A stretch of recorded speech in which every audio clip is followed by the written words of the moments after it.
It is now my honor to get to introduce our next speaker, Nneka MacGregor, who's going to give us a talk on living at the intersection, a day in the life of survivors of intimate partner violence inflicted traumatic brain injury. Nneka is the co-founder and executive director of the Women's Center for Social Justice, better known as Women at the Center, a unique nonprofit created by and for women, trans, and gender diverse survivors of gender-based violence. A Black intersectional abolitionist, wow, apparently I'm tongue-tied, feminist, international speaker, and trainer. She is an expert advisor. She's an expert advisory panel member of the Canadian Femicide Observatory for Justice and Accountability and sits on several advisory boards and committees, including the Federal Advisory Council and the Federal Strategy Against Gender-Based Violence, and co-founder of the Black Femicide Council Canada. Her research focuses on Black femicide, sexual violence, and the intersection of strangulation, traumatic brain injury, and interpersonal violence. She received the 2019 Pink Concussions Award and the 2020 YWCA Toronto Women of Distinction Social Justice Award. She is founder and managing partner of Nneka & Company, a consulting firm of BIPOC activists that focuses on stakeholder-centric EDI, a unique and comprehensive framework to engage organizations in equity, diversity, and inclusion. Please welcome Nneka MacGregor.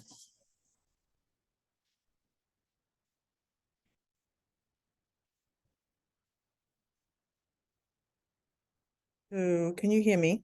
Yes, there you are. Here I am. I always find these introductions really too much, too much. Okay, thank you for having me. I'm going to start the slideshow.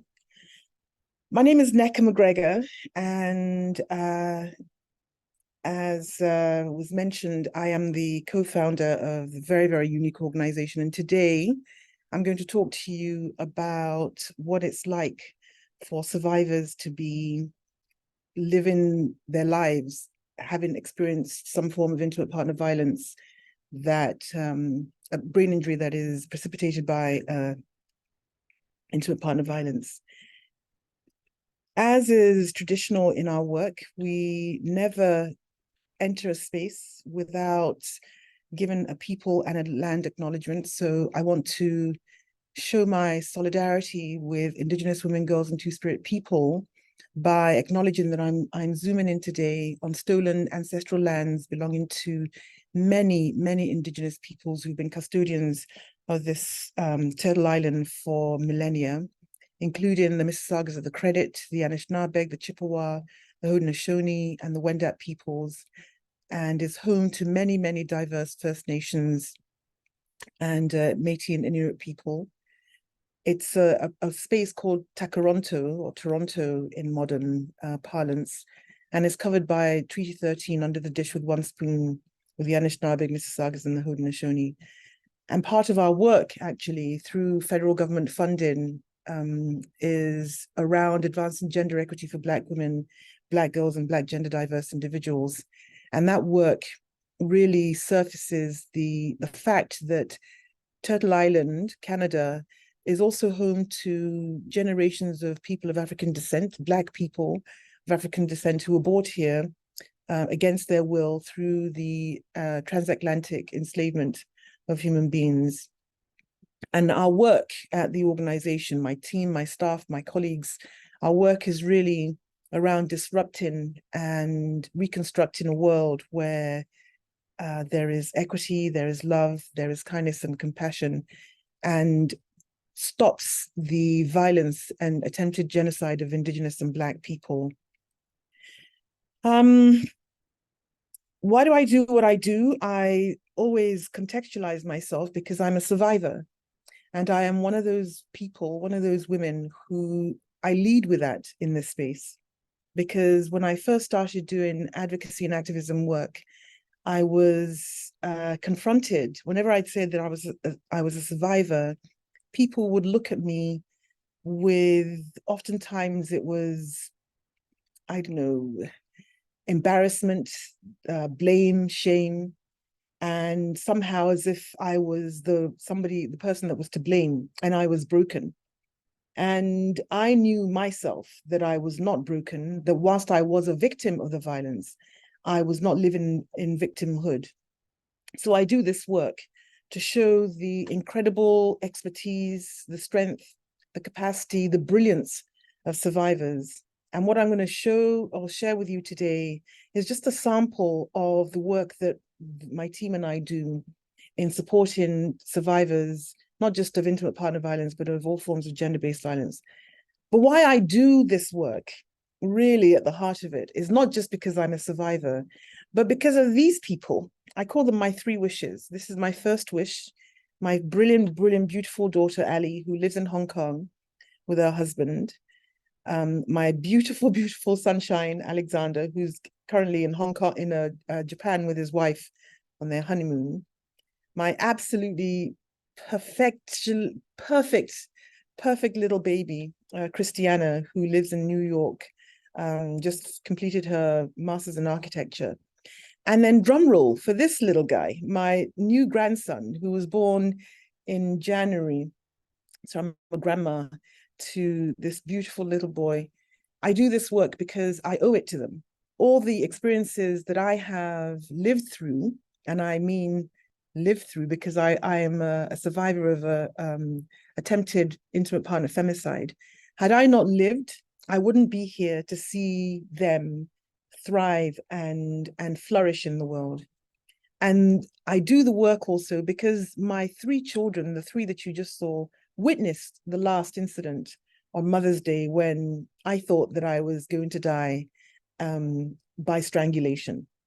But again, thanks to the goddesses, I survived. And part of my giving back for my life, the way I use my life, is to make sure that every experience that I gained as a result of navigating the systems and surviving gender-based violence, everything that I've gained, I'm putting back into the community so that other women and their children don't go through what I and my children went through. I'm going to start by showing you a quick 3-minute video that our organization created that speaks to why language, the words that we use to talk about this work, is really, really important, and how Women at the Center is at the forefront, leading the shift in language, which also leads to a shift in the way people understand and perceive and do the work. So let me know if you can hear.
right.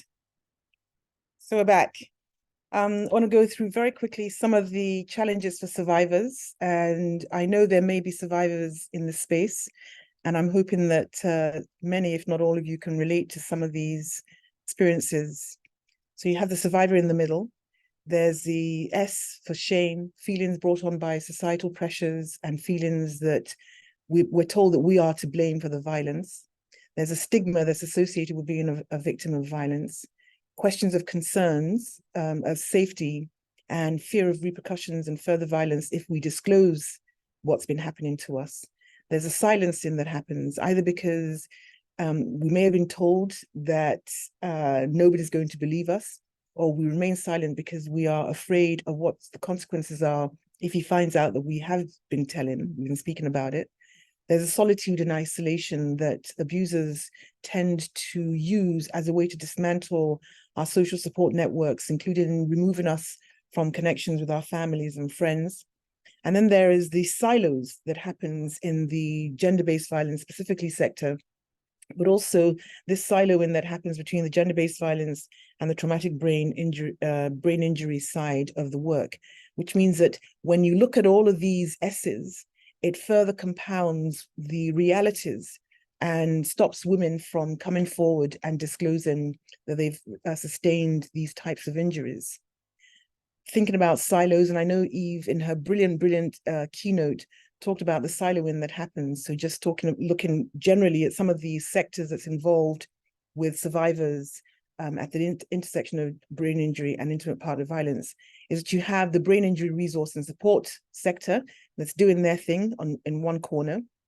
You have the gender-based violence research and support people sector doing their thing in another corner. You have the legal systems, the criminal and family law doing their thing in another corner. You have primary healthcare, social work, non-traditional practices, and everybody is doing their thing in their own way.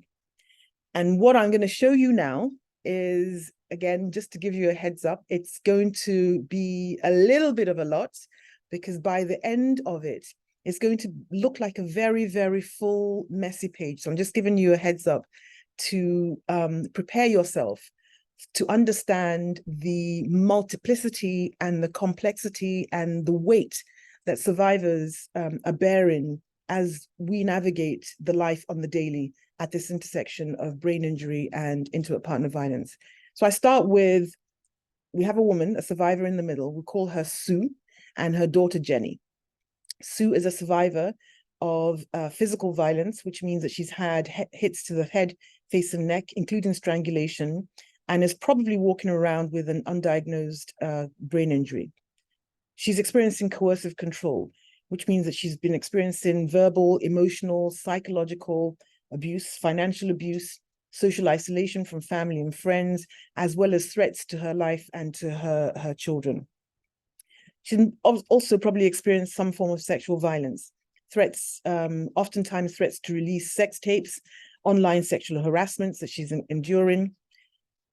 If she has reported the physical assault, then she's engaged, most likely to be engaged with the criminal legal system. And getting the criminal legal system means that she has to provide witness testimony. She has to take time off work. If she's in school, she has to take time off school. There's a crippling stress that's associated with engagement with the criminal legal system, the trauma of reliving and retelling the incidents. And then there's a violence of being cross-examined by his lawyer, the defense, that she's also enduring.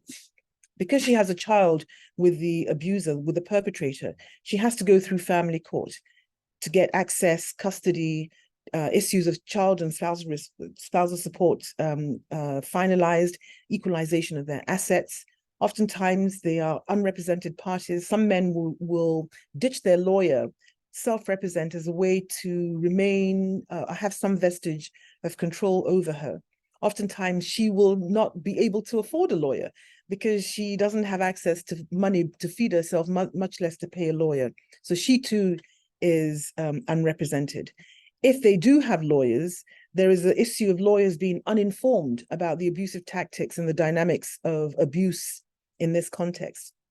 And women, survivors, are often told not to disclose the violence because I've heard so many times survivors talk about their lawyers or the courts viewing them as unfriendly when they talk about the physical violence and the abuse that she's endured. And then there's also the issue of being served with endless motions by him, because he uses the court, the family court, as another tool, another weapon of violence and abuse against her. And then oftentimes abusers will report the mother to child welfare state, calling her an unfit mother. Because there is a child who's witnessed, then you know that the child welfare system is engaged, involved. And that system is also harmful to survivors, because it often blames the women for the violence that they have experienced at the hands of their partners. And they blame the mother for the child witnessing the violence against her, instead of holding the perpetrator accountable for the violence that he's inflicting. If she has a job, there are numerous risks that's associated. There's a risk of losing the job because she is constantly, as I said, going into court, constantly missing time off work. There's a fear for herself and her co-workers, because he might show up at the workplace. And we have it in Canada. We've seen it a lot in the United States, where men will show up and open fire and kill not just the partner, but also the colleagues. So she is dealing with that added burden on her life. Also, the multiple calls that he'll be making to her workplace, demanding to know where she is, demanding to speak to her supervisors, demanding to speak to her colleagues. And then obviously it leads to an inability to concentrate, which, on a digression, but on point, yesterday I was at a gender-based violence roundtable discussion that was looking at the economic impact on survivors. Having all of this violence and all of this weight on you is obviously going to impact your abilities to get a job and to keep the job. And if you do keep the job, to rise, right, in status in that position. There is the other systemic issue about a lack of affordable housing, and understanding that the shelters that we have are temporary. They're not meant for long-term solutions. They're a temporary respite. And also understanding that the current shelter system they're over capacity, right? So we know that on the daily, 600 women and children are turned away from shelters, in the Canadian context at least, turned away from shelters because there are no beds and no spaces. So where do they go? FRO stands for Family Responsibility Office, which is, in the Canadian context, the office that gets involved if he doesn't pay his child support or spousal support. And the FRO kicks in after about 6 months, and they have limited power where they can sort of, suspend his license, suspend his passport. Most importantly, have the ability to go to his employer and garnish his wages, so get the employer to deduct from his monthly wage the amount that he was supposed to be paying for spousal or child support. But again, the process is so convoluted and so difficult. Then there's the day-to-day act of mothering, right? Being loving, an attentive parent, listening to your child, supporting them with their homework, feeding, attending, going to parent-teachers conferences, driving them to play dates, and trying to maintain some semblance of normalcy for your child. Problems with access to counseling, having counseling that is sort of culturally responsive, culturally relevant. There is the fear that she cannot get access. She can't get anybody to support her to address the fears that she's having for herself and for her children. Talking of fear, there's a ongoing fear for the ex, because he has threatened he's going to kill her, threatened he's going to kill himself, threatened he's going to kill the kids, threatened he's going to kill the pets.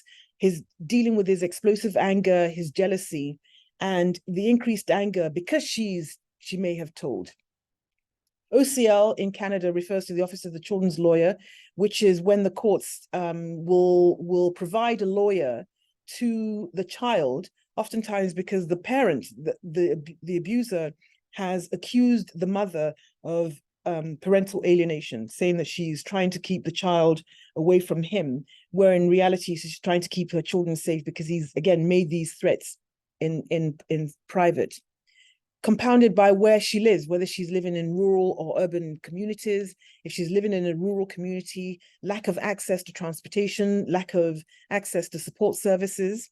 And then on top of all of that, let's layer in now the undiagnosed brain injury, the impacts on long, short, and midterm memory, the headaches, vision impairment, the loss of self-confidence, the light and sound sensitivity that she's experiencing, and how oftentimes, because people don't in this sector, at least don't understand the effects of a brain injury, they misunderstand, they misconstrue her attitude as being combative or uncooperative, not realizing that it's actually a sign of sustained traumatic brain injury. She tires easily. Then again, we layer in the intersectionality piece, which is a critical part of addressing, and I sent Eve a beautiful text, how grateful I am that she talked about the particularities of the experiences of Black women. Intersectionality demands that we look at the experiences of those who are marginalized, especially Black women, Indigenous women, trans women, and understanding that there is this embedded systemic racism that means that our experiences as Black, Indigenous women to accessing services, whether it's in gender-based or brain injury, the healthcare, is really, really, really problematic and challenging, because the healthcare system doesn't believe us any more than the criminal legal system believes us, any more than the family law believes us when Black women and Indigenous women come forward. So I'm going to stop sharing for a second because, oops, daisy, because I asked one of my team members to send this video to one of the panelists.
you. So I'm going to go back to share my screen.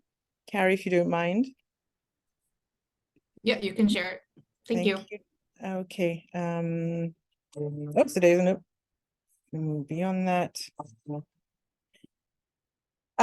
So that the video that we created was, in the words of Dr. Eve Valera, to be Debbie Uppers, that helps everybody, regardless of which sector, regardless of the work that you're doing, helps everybody better understand what are things that are good to do in terms of supporting, and things that are not good to do in terms of supporting survivors at this intersection. I don't know how it came out for everybody else, but the music was a little bit choppy for me, but my lovely Nikki has put the link into the chat, so please download and play away at your heart's content.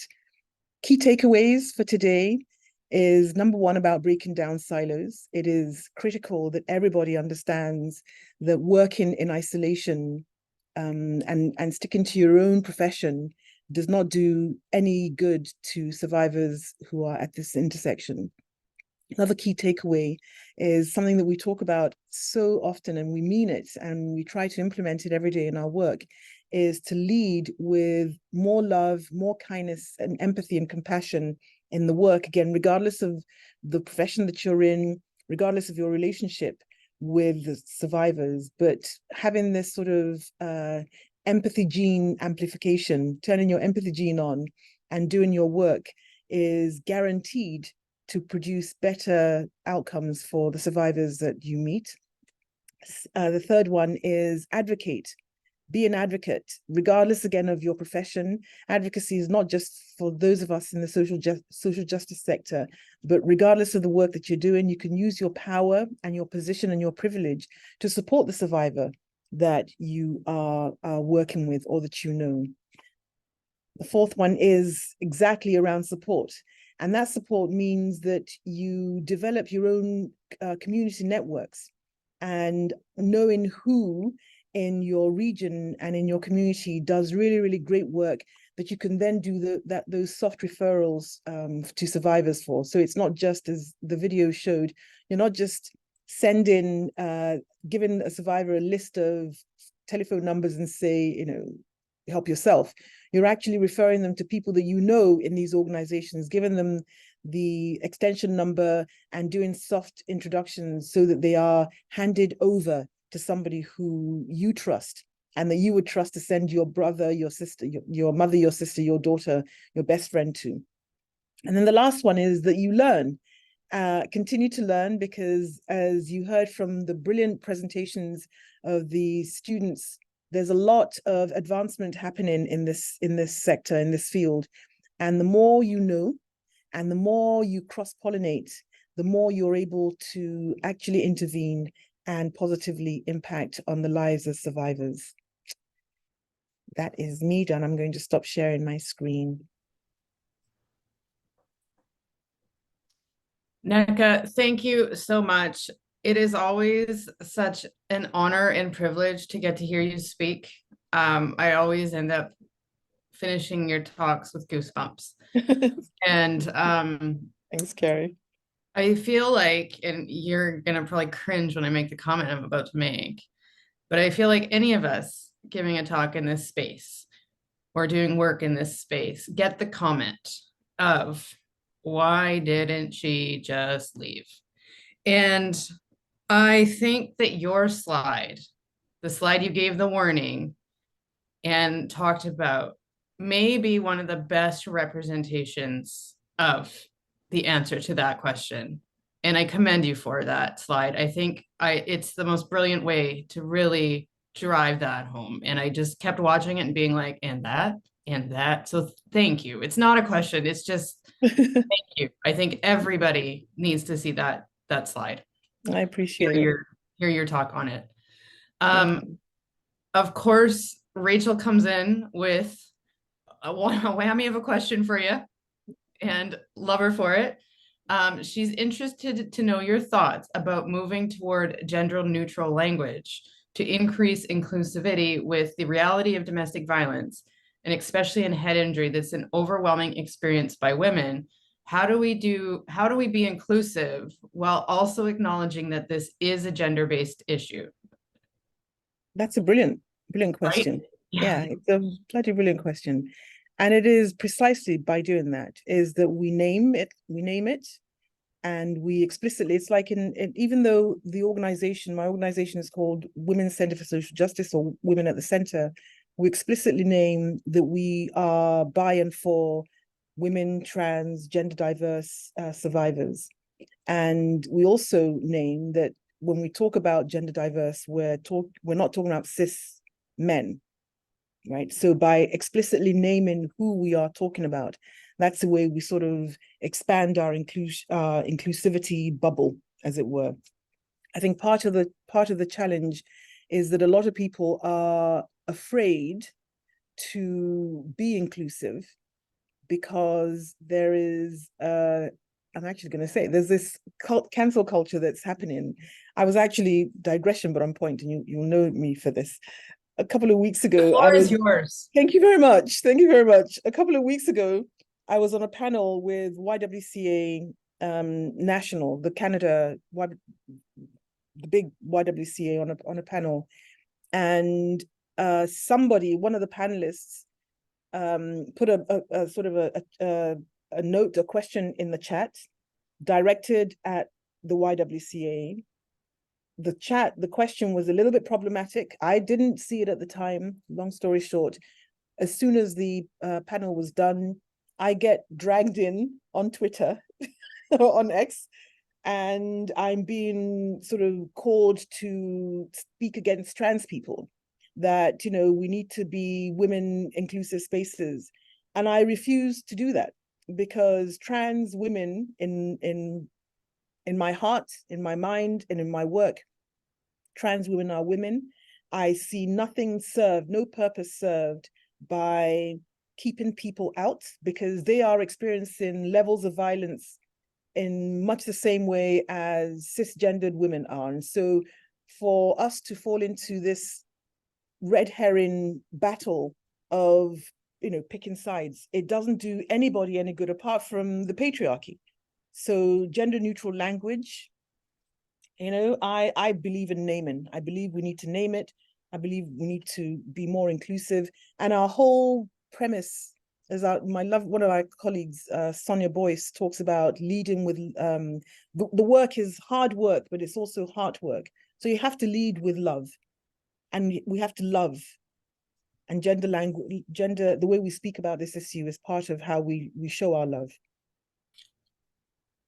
I don't know that there could have been a better response to that question.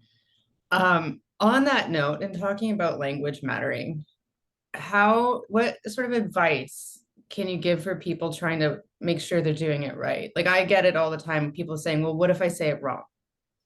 What if I do it wrong? At least you're doing it, right? I think none of us know it all, right? None of us know it all. Even as we use language of survivors are the experts, because we are, right? Truth be told, we are. But even as the experts, we don't know it all. And as a Black woman survivor of all the intersecting trauma that I've experienced, I don't know it all, because I'm not an Indigenous woman. I'm not a woman that identifies as living with a disability. I'm not a woman that is experiencing homelessness. And so I have to be able to step in and be open to learning. And if I get it wrong, not to feel ashamed, and not to feel like, oh, now that I've made a mistake, that I'm now, I shouldn't be in that space. In fact, that's the time I need to lean more into that space, because that's how, you lead with humility, and then you grow and you learn with humility. So I say it, make the mistakes, but be open to being corrected, and be open to learning. Again, beautifully said. Thank you. Well, thank you so much for this moving talk, and for your courage in the work that you do. We are also profoundly grateful for it. Is there any final closing remarks you want to say before we go on to break? Oh, we have one person with a hand raised. Oh. I'm not sure if they have a comment though. Okay. Here for that. If you do have a comment, please put it into the Q&A or chat, and we'll make sure we get it asked. All right, well, is there anything closing you'd like to say? If not, I will let everybody go to break, but I would like to give you the floor for another minute if you'd like it. I would really appreciate it, because I want to give I want to tell everybody how flipping amazing, I usually use the other F word, how flipping amazing my team are, my staff, my colleagues, my placement students, our volunteers, our board, who it is a collective that does this work. And whilst, most of the time it's my face that's here, but I am not the organization. And I love the people that I work with, their passion, their commitment, their dedication, their wit, their abilities to be vulnerable. And I am just profoundly grateful to be able to do this hard work with such heart-filled team members. So that's my gratitude. And then to you folks for putting this together and highlighting this intersection. So yeah, I walk in gratitude, and I'm just thankful. Thank you. Thank you. All right, everyone, we will be taking a 15-minute break. So if you can be back here at 3:35 Eastern time, whatever time zone, again, still struggle with this, whatever time zone that puts you in, but 3:35 Eastern, and we will get started with the last talk of the conference. Again, thank you, Nneka. Thank you. Thanks, Carrie.